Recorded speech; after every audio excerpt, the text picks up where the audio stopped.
Hey everyone, I am reviewing a band called Meshuggah. They're a very influential metal band.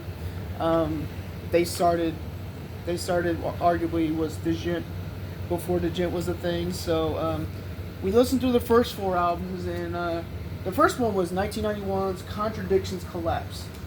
Now this one, it's a debut album.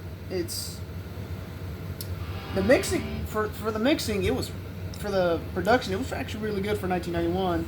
Obviously, the vocals sound like I hear James Hetfield and then Rob Zombie, and it sounded pretty good, even though but yeah, like the first couple of tracks here, I'll say the first two here were good. This one's my favorite one, and there's some the musicianship is fantastic. It's just, I think what brings this album down for me is the lack of originality. It drags on and on and on. In my opinion, too many tracks. They definitely should have cut some stuff off. But and while the musicianship was good, it just feels like some parts were they just like the drummer will do like a cool part, and then he'll go into this weird stuff, and then the musicians will go with him. I don't know if you guys know what I mean, but yeah. Overall, I like it's a pretty good album. It's just not Meshuggah. They haven't found their sound yet. Let's just put it that way. It's just they were wearing their influences on their sleeve. Second album. This one was in a vastly improvement. 1995. Holy crap! The first song, "Future Breed Machine." That is one of my one of my instant favorite Meshuggah songs. Oh my goodness. 1995. I feel like these people will probably listen to Fear Factory, because I hear a lot of Fear Factory in the first song. 1-2. I call it the 1-2 uppercut. That's Future Breed Machine, Beneath, and Soulburn.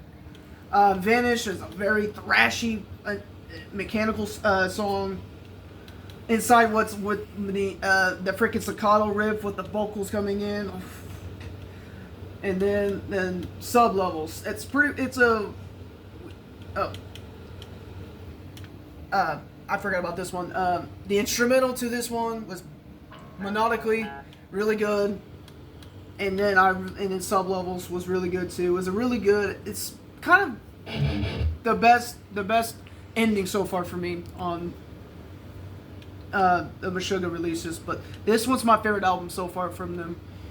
I gave it a 4.2 out of 5. Like, I really like this album. It's really good. Then we get to Chaos Sphere. This album just right off the bat, just freaking brutal out of the freaking gate. First 3 tracks on here, and I'm not gonna lie, I do like this album. It's just I don't know how to explain it, but let's just say it's one of those albums that I have to get a couple listens to get it. You know what I mean? And Meshuggah's not an easy band of listening. It's not. It's a very challenging listening.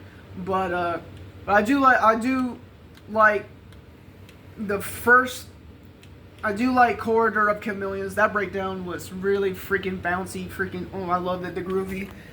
And the mouth licking What You Bled is my favorite Meshuggah song. Holy crap. That song did not let down not 1 minute of that. Every minute, every second of it was freaking absolutely amazing. And then, not like that. But yeah. Even the more, I wouldn't say weaker songs, the songs that I we're not into much. Like I said, I'll have to get more album listens to see if, they grow on me and all that, but they sounded really good. But the last song, Elastic, I didn't really get into it, and then of course they had like 11 minutes of silence, other than the 11-minute mark where I guess they go back to the first track of the song and then all of it. But overall, this is where Meshuggah, I believe, was coming to their sound. I feel like they were finding their sound, and then vocally, it was rigid. Yeah, this is a really good one. This is my second favorite of the band, but yeah, really strong album. Yeah, I'm looking forward to getting more album listens. Alright, and then there's Nothing. So, when we first listened to this album, the production was so, let's just say, way less punchy. Like, there was like no punch. It was just, the drums, guitar were weak. I feel like, and then there was and I looked up, and it was like a 2002 Ozfest tour. They were rushed, so the mixing had to be done, and the masters were done in a day. So we had to go back in 2000. So they did a re-record in 2006. There was a re-recording back in 2006. I can't find it, but it's the same album cover, but it's blue and it looks more menacing and looks more scarier. But Nothing. So the recording on there does punch. Like, it's very punchier. It's punchier. But for some reason, I just couldn't connect with the album more than I did the last two. But it is better than the first album due to it's Meshuggah. They found their sound, but overall I think it was more experimentation. And don't get me wrong, guys. I mean, I'm like 26, so I came into metal around 2016 or 15. So by that time, there's a lot of legit bands kind of has that sound, you know what I mean? But Meshuggah did it first, so I tried to give it a listen, and there are actually some good material on here.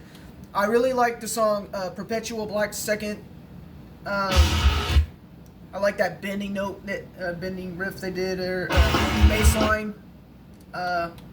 I really like the song Straws Pulled at Random, and then there's some little moments here in Spasm I like, but overall, it's better than the first album, I would say. But I think it's going to be one of those albums I will literally have to come back to and see what I missed. So that's so far, that's all I'm in. That's all the Meshuggah albums I've listened to. Yes.